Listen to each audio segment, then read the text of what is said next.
క్రీస్తునందు ప్రియ దేవుని బిడ్డలందరికీ యేసు క్రీస్తు వారి శ్రేష్టమైన నామంలో శుభాలు తెలియజేస్తా ఉన్నాం.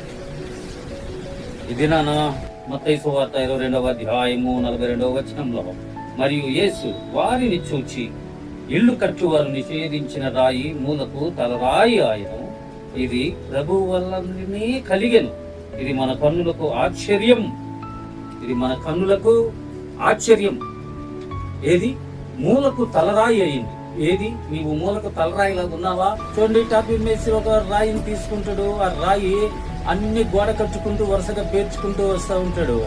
అయితే ఏదైతే రాయిని తృణీకరించబడిన రాయి అయిందో, ఏదైతే పారవేయబడిన రాయి అయిందో, ఏదైతే నెచ్చివేయబడిన రాయి అయిందో, ఆ రాయి నేటికి తరతరములకు మూలరాయిగా చేయటువంటి ఆ సత్యవంతుడైనటువంటి ప్రభువే ఆ మూలరాయి, ప్రభు అయిన యేసుక్రీస్తు వారు.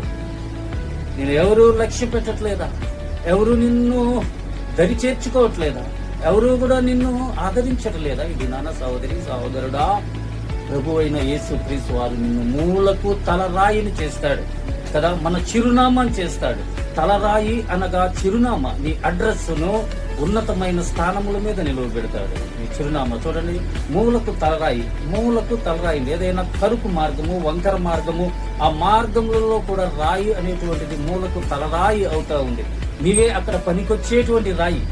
నువ్వు పనికిరావు పో అని తృణీకరించిన వారు ఒకనాటికి నీ దగ్గరికి వచ్చి, నీవే కావాలి, నీ వలనే ఆ పని మాకు అవుతుంది, రా వచ్చి మాకు ఈ పని చేసి పెట్టవా అని నిన్ను అడుగుతారు. ఇదే నిన్ను దేవుడు మూలకు తలరాయిగా చేయడం అంటే.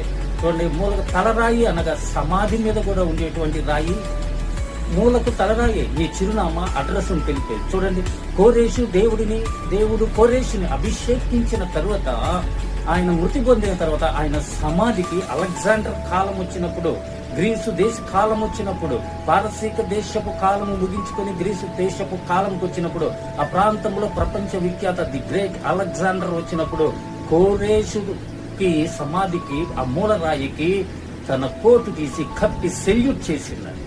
అది మూలకు తలరాయి అంటే. నీవు జీవించినా మరణించిన క్రీస్తు వాడవే, అదే నీకు మూలరాయి. మరణించిన వానికి పైన పెట్టేటువంటి, నిలువ పెట్టేటువంటి నీ పేరు చిరునామా అని రాయబడి నిలవబెడతారే, అది కూడా నీకు మూలరాయే. అది క్రీస్తు నందు మూలరాయి ఉండాలి. క్రీస్తుకి ఇష్టమైన జీవితం, క్రీస్తుకి ఇష్టమైనటువంటి సజీవ యాగం, ఇది మూలకు తలరాయి అవటం అంటే కదా. ఇది మన కన్నులకు ఆశ్చర్యం. ఇది ప్రభు వలన కలిగినటువంటి కార్యం. ఈ కార్యములన్నీ మనకు దేవుడు ఇచ్చి దీవించి ఆశీర్వదించును గాక. నిన్ను మూలకు తలరాయి చేయదును గాక.